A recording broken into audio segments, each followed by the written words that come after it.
So earlier this month, we talked about how overworking doesn't necessarily make you a good teacher. Well, today we're going to be sharing why leaving at contract time makes you a better teacher and how to do it. And here's the important part without feeling guilty. As someone who felt extremely guilty for spending time on myself instead of working when I started teaching, I know how important it is to have work-life balance without feeling like you're neglecting your students. And we're going to be diving into how I achieve that and how I've helped many other teachers that I coach achieve that as well. So with that being said, let's dive in.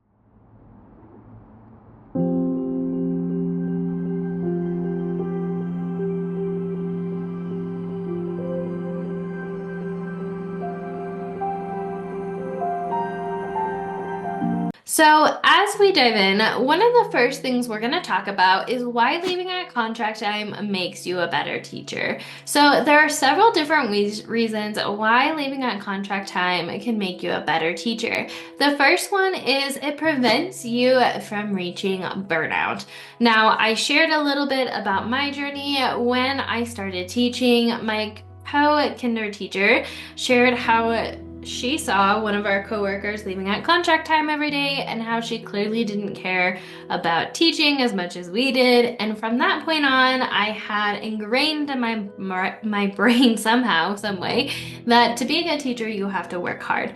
But when I followed that advice and that thought process, I reached burnout. I questioned whether or not I had what it takes to be a teacher. I wanted to quit by December, and I was completely mentally, emotionally, physically frazzled to the point where I just did not enjoy teaching anymore. And it was really sad because teaching was something I had wanted to do since I was 5 years old.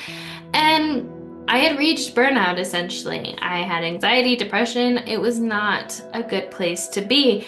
But when you decide that leaving on contract time makes you a better teacher, it helps prevent burnout because you're not working all those long hours. Instead, you're resting, you're enjoying life, you're having a personal life outside of teaching. And that's so extremely important to preventing burnout. The more you work and overwork yourself, that's something you can do, sure, short term, but the more you do it, the more you are taking from an empty cup and making it harder on yourself to show up with that passion and that fire that you originally have. So that is one of the most important things, is that it prevents burnout. It gives you that boundary to have your personal life and enjoy your personal life outside of teaching.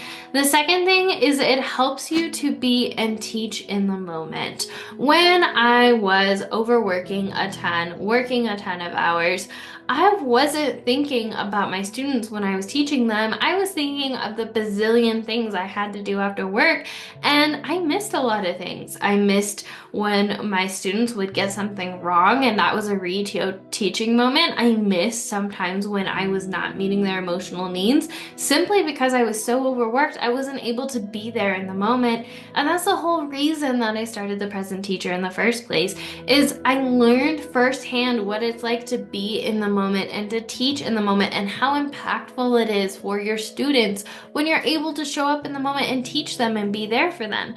So it's really important to have that figured out so you can be in the moment and reach them more deeply and make that impact even greater than you ever thought possible.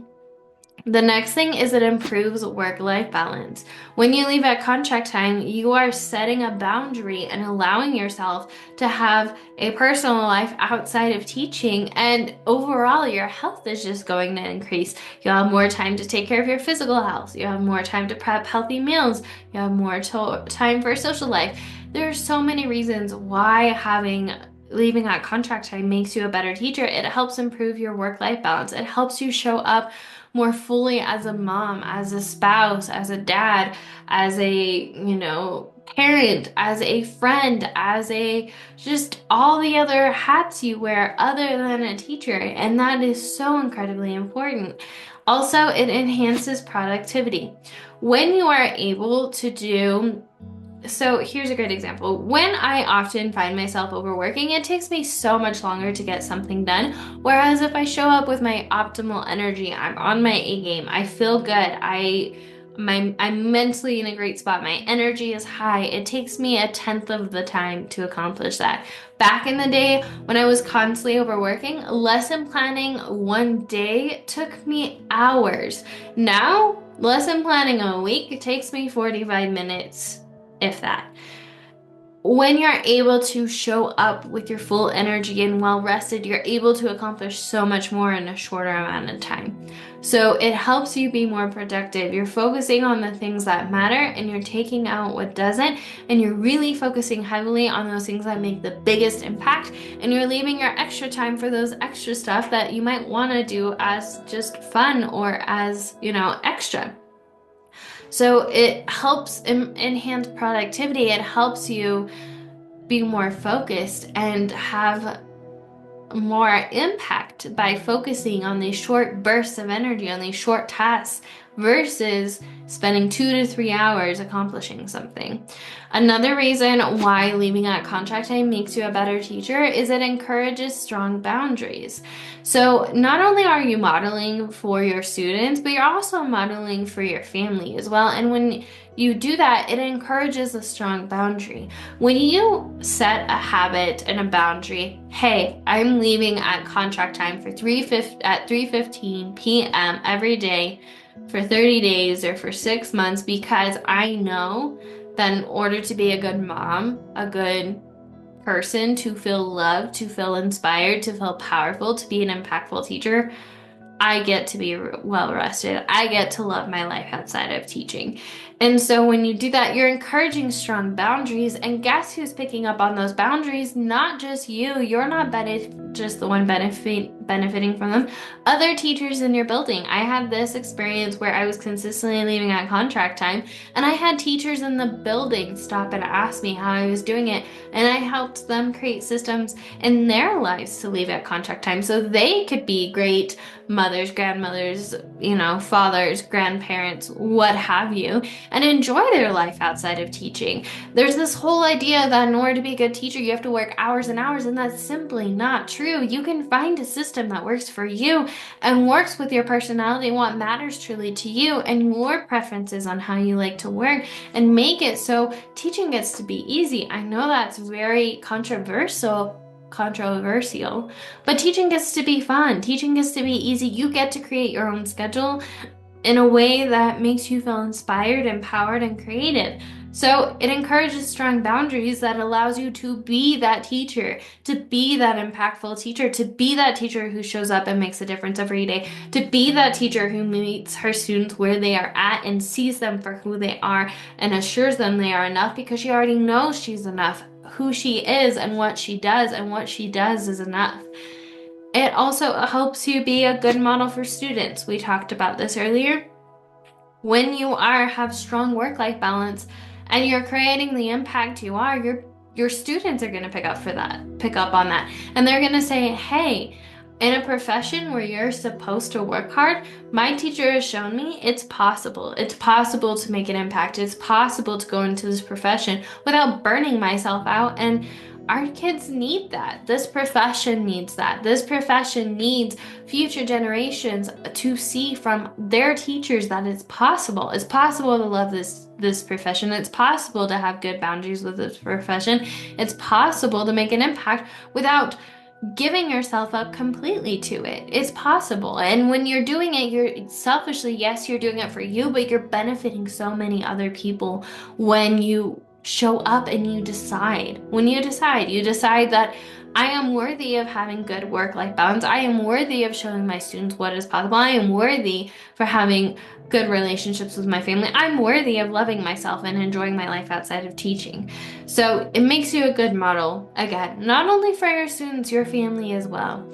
Another thing is it's long-term teaching thinking. I know when I started, I wasn't even thinking about 10 years down the line. I was just trying to survive day by day. But when you take time and you invest in these systems and you figure out what works for you, okay, here's the thing. Teaching is just one big chocolate chip cookie experiment. By that I mean, you're just finding out how to make your own version of a perfect chocolate chip cookie. If you don't like that cookie, pick a different cookie. The the reality is we're all winging it. We're taking inspiration from other teachers. The only difference between you and those experienced teachers that have their things together is they've had more time. They've had more time to look at from other teachers what's working well for them and make it their own. That's all teaching is. It's taking creativity. It's a very creative profession where hey, this system looks cool. I like this, but I want to tweak this and I want to see if it works for me because it excites me. And that's all you're doing. You're not failing. You can't mess it up. You can't remotely mess it up. All you can do is try things out and see if it works for you. And what works for me isn't guaranteed to work for you, but I can use what has worked for me as inspiration and inspire you to take some of these concepts I have, to take some of the concepts I've used with other teachers around the world that have hired me for coaching and to use them as inspiration of what's possible for you. And believe it, I believe in you. It's possible. So long-term teaching. This is helping you in the long term. This is helping you become that experienced teacher. You one day are going to be that teacher who walks down that hallway, I swear, where another teacher asks you, how do you do it? It happened to me. It can happen to you. I love myself. I think I'm awesome, but I'm not that special. I'm a teacher who was on the brink of quitting my first year, said, you know what, I'm not ready to give up on this yet. I'm ready to find out what works for me. I gave it a year of saying, I can't mess it up. I'm going to experiment. I'm going to figure out what works best for me. And I figured it out. I looked at what other teachers were using as inspiration. I used that. If things didn't feel right to me, I didn't use it anymore. If things made me excited, I tried them out. And when they didn't work, I didn't beat myself up for not making it or not being a good teacher because of it. It had no correlation on whether or not I was a good teacher. It was all adding up to who I am now and being the teacher I am now, and it's possible for you too.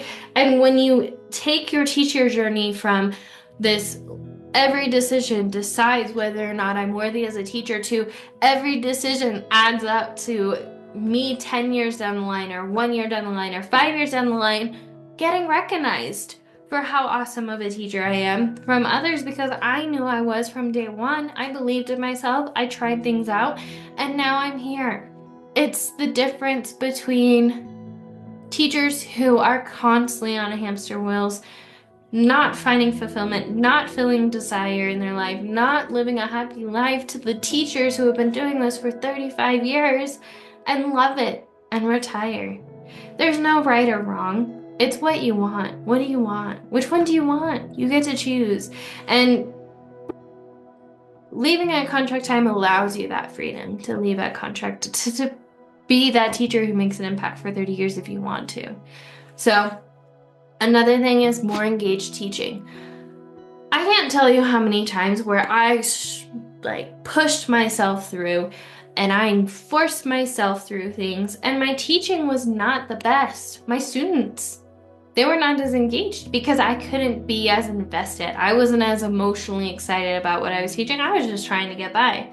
And how many of us know, when we show up just trying to get by, what do our kids do? They make it worse. When we show up thinking we're having an amazing day, what happens? Our kids make it better. Our kids just amplify the energy we come in with. So if you come in exhausted, barely getting by, and your kids, your behaviors are going to rise because that's the energy they're picking up on. Whereas if you come in, you're well rested, you're on your A game, you're making an impact, you're doing it, you're making a difference, and you're excited to be here and you have that energy because you prioritize yourself, your kids are going to amplify that. They're going to feel that. The impact is going to be deeper. And I don't know how, I feel like I'm not doing a good job explaining it. I don't know how to put into words, but if I could just show you the difference I made as a teacher who was working herself to the ground because I was chasing society's definition of a good teacher. The impact I made was so shallow. Now, don't get me wrong. I don't hate myself for that. I don't regret it at all because it helped me become who I am and share my story. But I'm telling you, the impact I had back then was a fraction of what I had when I decided to take care of myself, when I decided I was worthy, when I decided to take care of myself. Those moments, the impact I made was 10 times deeper.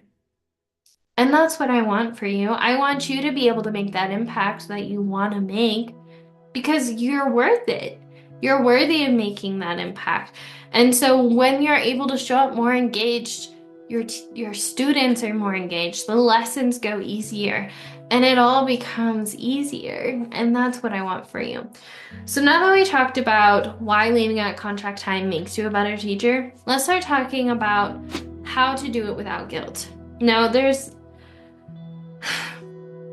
guilt's a funny thing, and I'm not gonna lie, I'm not gonna sugarcoat it. My first couple years, I lived in a perpetual guilt state. I always felt guilty. Am I making the right decision? I was always second guessing myself. I always felt guilty, like this decision could make or break my relationship with my students or the impact or their learning. And that's not true. So the first thing is a shift of mindset. The shift of mindset is, what is a good teacher to you? Forget what society says. Forget what you've seen online. Heck, forget what I've said. What is your definition of a good teacher? If you were to sit down and imagine it, what would that look like to you? Would she be coming in exhausted? Would she be coming in full of energy? Would she be coming in, putting herself last? Or would she be coming in confident in herself, showing her students what's possible? You get to paint that picture in your mind, start writing those things down on what makes a good teacher to you.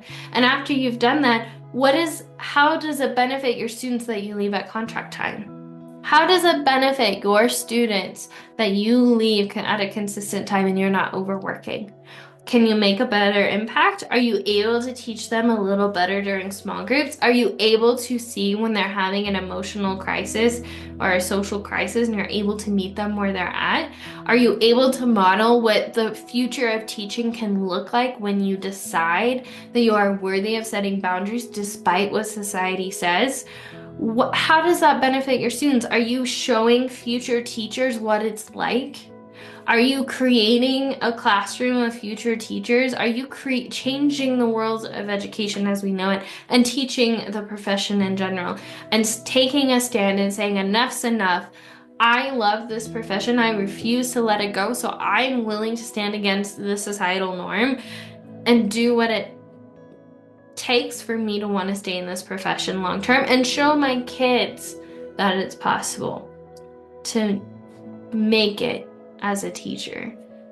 How does it benefit your students? And then after that, what are they learning by watching you?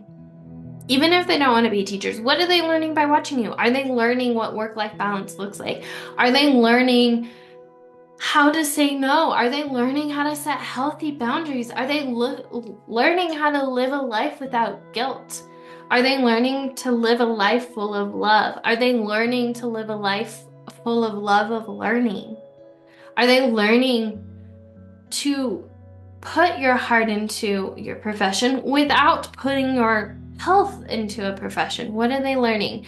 And then also, how does this help your students when they are adults? Kids learn so much, as you know, by just watching us be. A good example of this is I started realizing that I became overstimulated when too many friends were in my circle, in my bubble. And my old days, and I'm not ashamed to admit this because somebody needs to hear this, I would snap. I'd raise my voice.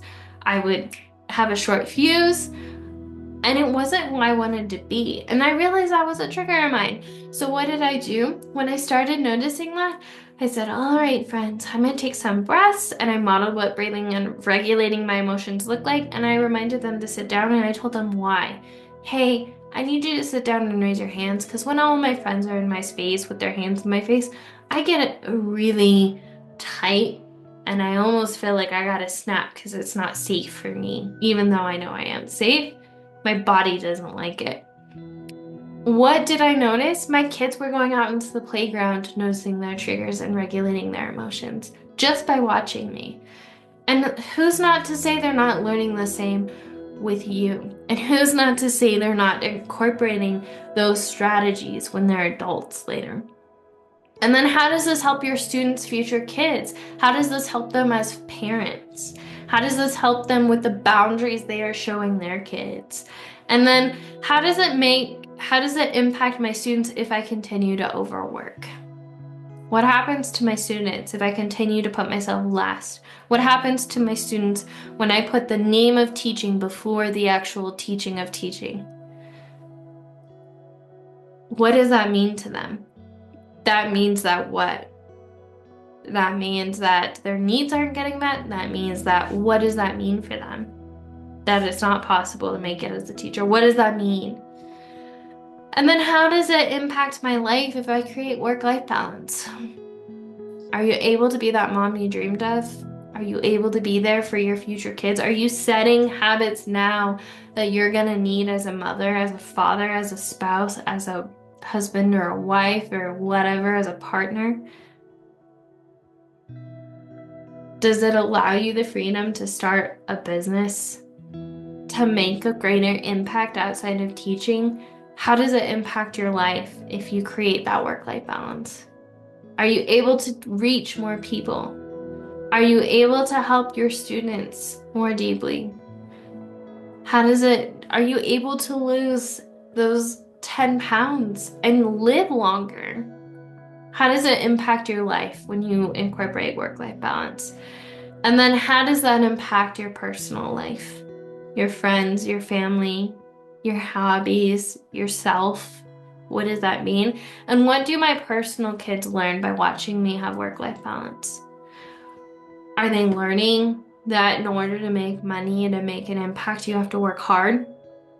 Or are they learning, I get to make money and make a living doing what I love, and I don't need to practically throw my health away and throw myself away to make that impact? So, after that, I recommend another way to get this going without feeling guilty is classroom running activities. I talked about this before, but CRAs. So in the business world, I'm gonna make this brief. There's these things called IPAs, and they're income producing activities. The idea is you only focus on the main things that are gonna make you an income in a business.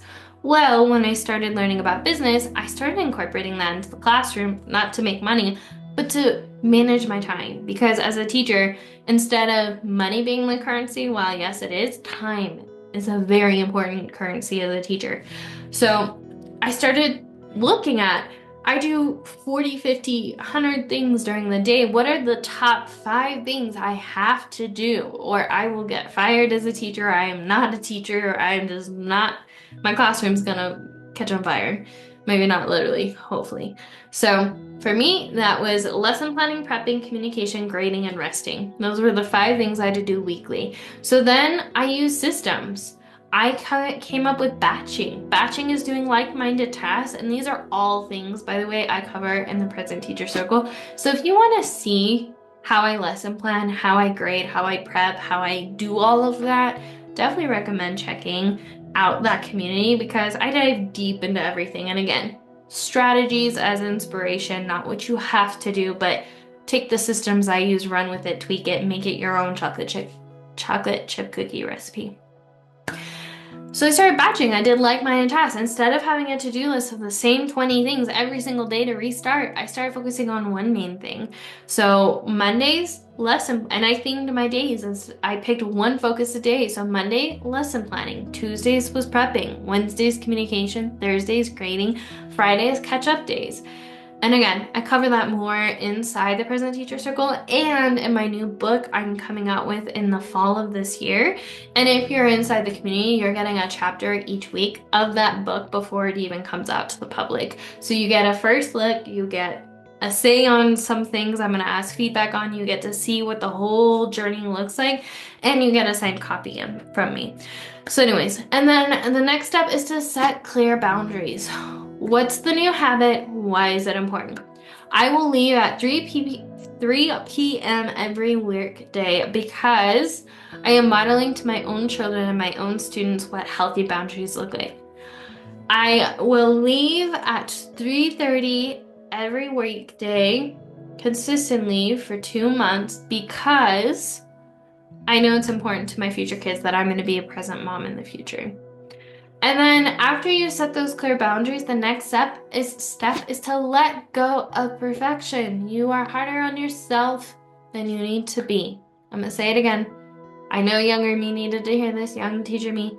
You are harder on yourself than you need to be. Nothing has to be perfect. Obsessing on things that don't truly matter is not helping at all. Getting more efficient at the things that matter, that's what's important. That's what's going to make you a good teacher, in my opinion, versus making sure your bulletin board is perfect.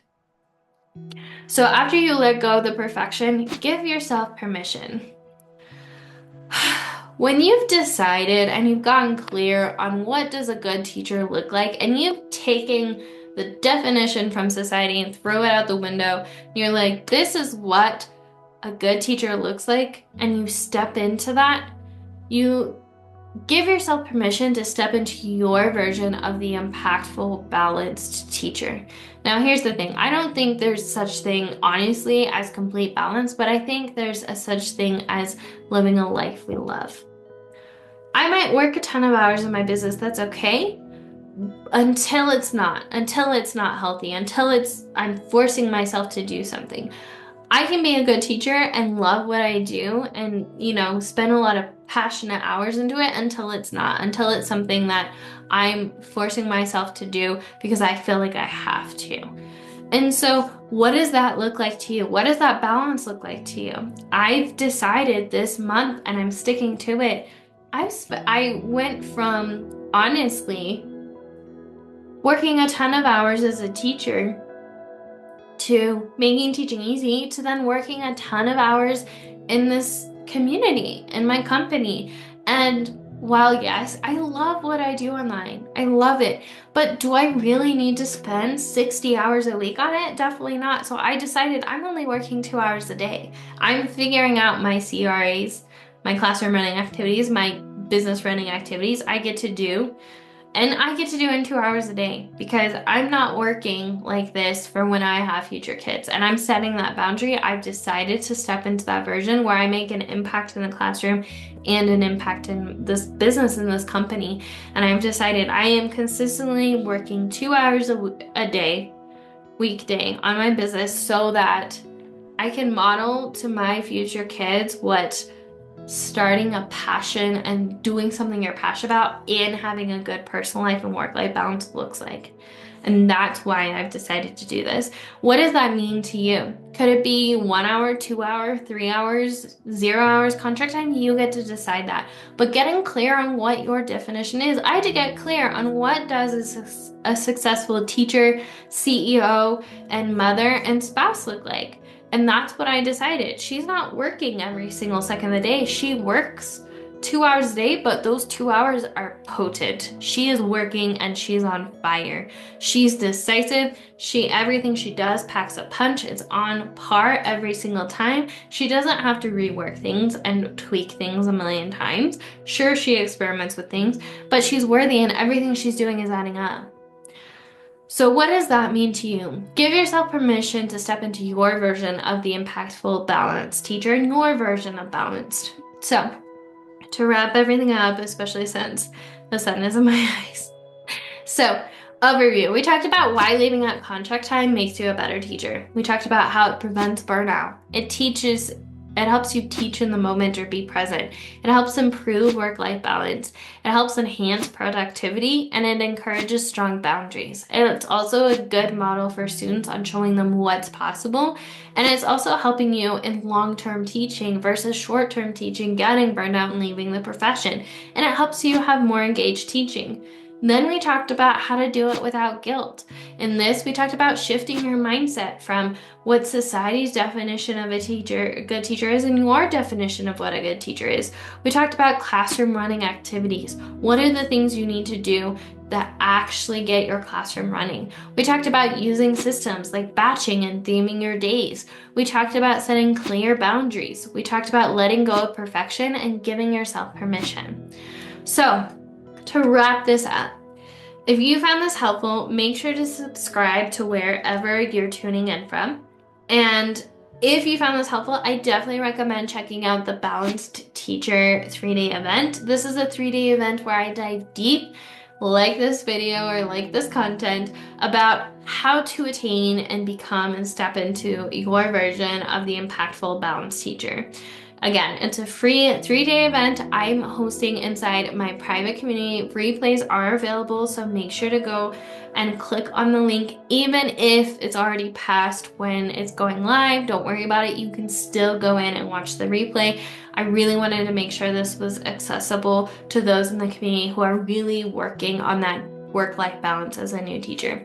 Second thing I recommend you check out is the free prep guide. This is a guide where I show you how I maximize my prep by answering the top 10 questions I get about time management and your prep as a teacher, and I link to additional blog posts, podcasts, and YouTube videos. So if you want a deeper explanation and you kind of just want a list of the top videos, content that I have in general about this topic, it's in one spot. Because to be frank, I've been doing this a couple years. I got a lot of content now, so it can be hard to find things. So I found this a lot easier to just kind of direct people to what I'm creating and what I've created so far in one spot. Third thing is I highly recommend you check out the Present Teacher Circle and the book club.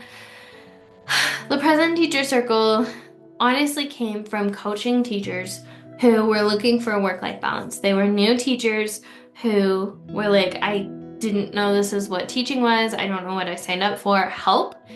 And I realized as I was helping these teachers, we all start in different places. And I was thinking, how do I come up with a community, a training, a resource that teachers can go to that'll meet them where they're at? And that's when I came up with this. This follows something called the Thriving Teacher Framework. It's my framework to being the impactful teacher, and there's different phases in it. So first there's the classroom management, we have lesson planning, we have lesson planning and prepping, we've got grading and data, communication, and then impact and boundary making and work-life balance. The thing is, you can already have some of these pieces of the framework completely packed down and don't need help with, but then how do I help you with where you're at without having 20, 30, 40 different resources for everybody? So that's why it's a very much choose your own adventure inside the community. You have access to 11 modules. You get to choose what you focus on first. Let's say in the next month you really want to focus on lesson planning. Go to that module, take all the strategies I use, figure out what works best for you, and move on to the next thing you want to work on. And then what I love about this too is inside I have a book club. So in this year, I'm releasing my first book, and I'm taking those inside the community along for the ride. I'm releasing a chapter a month so they can read the chapters before anyone else does, and I'm giving notes. What am I doing to write this book? Because frankly, I haven't written a book before, but I hired somebody to coach me on how to do this. So essentially, I'm giving you what I'm learning in my process, plus the training I'm receiving inside the community. And that's one of the bonuses inside. Plus, when I release this and I publish this, I'm giving a signed copy to you as long as you're a part of the community still as a thank you for being along the journey. So super excited about this adventure that I decided to go on in this year and seeing how it turns out. So if that's something you're interested in, you want to see, and the book's about, to be honest, when I started this business and the Present Teacher, I was told don't talk too much about mindset. So I leaned into the practical. But then I realized with the practical, there was a lot of mindset. And I'm just naturally someone who shares both. I'm going to give you my heart and share my personal stories on what worked well and what failed. And I'm going to give you the strategy behind it. So it's both. I share stories, personal stories from my life and my teaching career, and then the lessons, the strategy. Here's stories about classroom management and how I epically failed sometimes and how everything went amazingly right for me and what that looked like for me. Here's the strategies I used. Take it, run with it, throw it out the window, whatever you want, use it as inspiration. So that's what the book is, and that's really what the content is. So you get both. And so that's why I created this community, is I wanted a safe space for new and first year teachers, any age. It doesn't matter if you're 20, 70, I don't care, you're welcome in. I just love this part of the journey. I show you, hey, I know it's overwhelming, but it's going to be okay. Here are some strategies I use and I've used with other teachers to create a system and that I love, that we love, that allow us to be that teacher, and I want that for you. And so really it's a place for inspiration, it's a place for community. And so I really love this resource I created because I feel like there's not enough resources out there for new and first year teachers. So I wanted to create something that encompasses everything that allows you to meet you where you're at. So make sure to check that out. All right, that wraps up everything I have to say in regards to why leaving on contract time can make you a better teacher and how to do it guilt-free.